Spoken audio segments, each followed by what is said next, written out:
Kiharo-inĩ gĩa cukuru wa secondary wa St Michael's Derige kaunti-inĩ ya Nandi nĩkuo igongona rĩa mathiko ma Father Alois Cheriot Bet rĩtabanĩirio kũrĩa atongoria mathiĩte na mbere kũhinyĩrĩria bata wa ũgitĩri gũcokereria mwena wa Kerio Valley kũrĩa Father ũyũ oragĩirwo. Wahalifu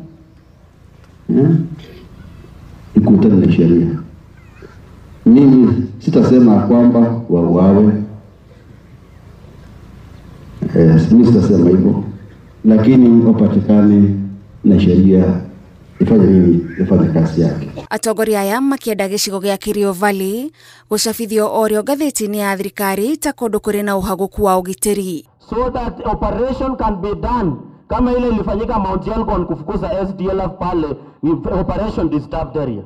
It should be gazetted as so that we can protect lives and property. Maugĩte nĩ kĩeha kuona ũrĩa ekinaĩ ya ũici wa mahiũ matũire magithĩtie mũingĩ wa gũkũ Toro na rĩu mehĩrĩirie nginyagia gũkinyĩrĩra kũraga atongoria a dini. By the time bishop anaamua kuuliza mbona huyu alikufa, kila kifo iko na sababu. Hata ya Yesu kulikuwa na sababu kutuokoa, hata ya nani kuna sababu, lakini ya Alois ni kwa nini? Nataka niwaombe msamaha watu wa Nandi, watu wote kwa niaba ya Elgeyo Marakwet. Ya kwamba ilifanyika kweli, labda tungekuwa na uwezo ya kuzuia, lakini hatungeweza kuzuia. Hata mimi nilikuwa kilomita 7 na singeweza kuzuia.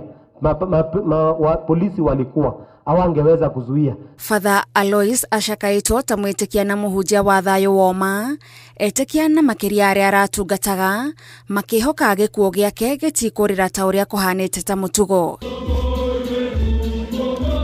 Father Alois athikĩtwo kaburi-inĩ ga kanitha wa Holy Family Ole Source kaunti-inĩ ya Nandi. Ngĩribotera Inooro TV, njĩtagwo Gathoni Wanjihia.